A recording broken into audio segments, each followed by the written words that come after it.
to mobilize every member as a missionary. We are missionaries, messengers with a message sent on a mission. I like to read Colossians 1:6. It says, all over the world, this gospel is bearing fruit and growing, just as it has been doing among you since the day you heard it and understood God's grace in all its truth. What this is saying is once we catch the revelation of Jesus, the redemptive revelation of Jesus, we can't help but share. Once we understand God's grace in Jesus, what Jesus has done for us, we can't help but share this with others. When we understand that we've been transferred from the kingdom of darkness into the kingdom of light, and that the enemy has no power over us because of Jesus, what he has done, we've been delivered from condemnation. We that don't think, I don't measure up, I'm not good enough, I don't know the words to say, I live in the country, it can't happen here, I live in the city, it can't happen here. I mean, all those words of condemnation, or that your past, what you've done is, boy, look what you've done. You're not good enough. You don't measure up. Jesus changed that for us. There's no condemnation to those that are in Christ Jesus. So we can share this message. We don't have to be condemned. We measure up already because of Jesus. That's good news. And when you catch that revelation, you can't help but share with others. It's the truth that condemnation, when the enemy tries to condemn you, when he says you're not good enough, you don't measure up, that power of the enemy, his power has been stripped. He can roar, but he has no holding power. He's a gummer. His teeth has been taken away because of Jesus Christ. That's good news for us. And other people need to hear that good news. We need to know that he who knew no sin became sin for you and me, that you and I might become the righteousness of Christ Jesus, in Christ Jesus. We have a right standing with God. That's such good news.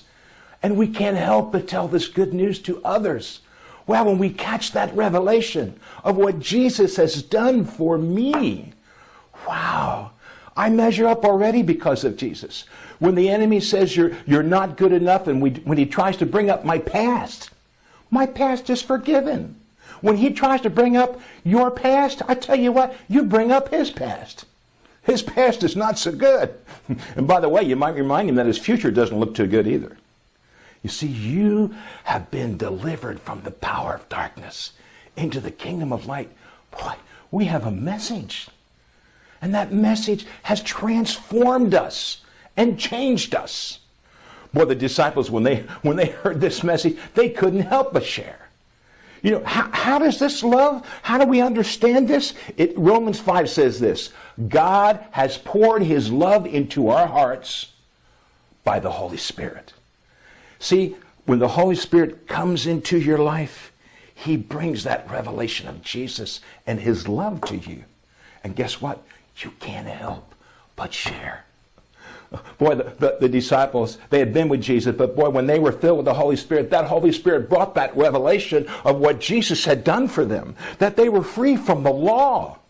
They were free. They had the grace of Jesus. They understood it. That revelation came to them, and guess what? They couldn't help but share.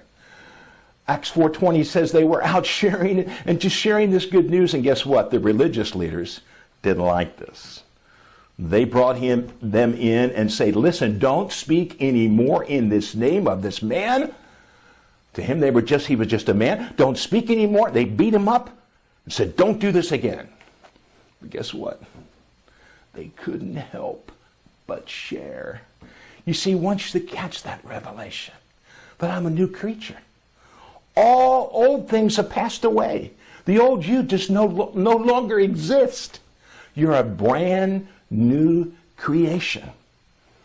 And see, that's the purpose of the body of Christ. When we get together, we encourage each other in Jesus. We encourage each other with the truth of what Jesus has done for us. Now, some of you may say, well, gee, that's just when things are good. How about when things are bad? Paul and Silas were thrown in jail. And in the midst of jail, they were worshiping because of the joy of salvation. Wow. And even the disciples, in the midst of the storm, they thought they were going to go down until Jesus woke up. And then they saw Jesus. That changes everything when you have the revelation of Jesus. You see, these disciples caught it, and they had to go tell it. Well, you know what? They couldn't be quiet. They just have to go out and share. You see, the Bible says, at the abundance of the heart, the mouth speaks. You see, we can tell what's in each other's heart in about 5 or 10 minutes. Because you know what? This little thing gives us away. See, when Jesus lives big in you, when you have that revelation of Jesus, you can't help but tell others. Wow. Well, guess what? Those disciples couldn't help themselves. They went out and did it again. They were out sharing in Jerusalem, sharing the good news, because that love of God had been shed abroad in their heart, and they were compelled. The love of God compelled them. You see, and the Holy Spirit gave them the power and gave them the words to say. Some of you may say, I don't know, I may not have the right words. But the Bible even promises that the Holy Spirit will give you the words to say at the moment you need them. That's what I prayed this morning when I came here to share this with you. Well, these disciples went out again, and guess what? The religious leaders brought him in, beat him up again, threw him in jail. Then the Bible says an angel came to them. Acts 5:20. And you would think an angel would say, now guys, cool it. I mean, you're causing too much trouble. But you know what the angel said to these guys? I want you to go stand out there in the streets and among the people. And I want you to tell them all the way of this life. Well, see, the angel, aligned with what God wants, he wants his truth to be told. You know, when I first, in my early 20s, came out of college, I was really not following Jesus. I knew about Jesus, but I really wasn't on fire for God until I went to a group of believers that just changed my life. There I met Jesus as a real person, and I was filled with the Holy Spirit, and that changed everything for me. Wow, I got the revelation. Jesus loves Steve Shank. And all the old things have been passed away. You see, we don't need formulas. We need filling of the Holy Spirit. We don't necessarily need more teaching. We need transformation. Wow, that revelation of Jesus. Well, you know, I just couldn't help but share. And then finally, what happened is one of the leaders of the churches asked, would you go on these lay witness missions, which is actually going to other churches? And would you work with the youth? So I did. I didn't know how to do that, but all I knew was about Jesus, so the youth would gather in a room, and I would just tell them about Jesus, and I'd put a chair in the middle. That's all I knew to do. And they would pray for one another, and guess what? Jesus showed up. And these eyes, they started weeping and crying. Their lives were changed. Not because of me, but because of Jesus. The parents were waiting outside the door, knocking, waiting for their youth. This went on week after week as we went to different churches. After a couple of months of this, the deacon of the church came to me with tears in his eyes and says, Steve, you won't be able to go anymore. I says, well, why? Did I do something wrong? He says, well, there's just too much happening among the youth. By the way, the senior pastor would like to talk to you. I went, oh man, well maybe this is good. The senior pastor wants to talk to me. This is great. So I went in with just, expectancy. And the senior pastor says, Steve, there's something wrong with you. I said, wow, what's wrong? He says, you have excessive happiness.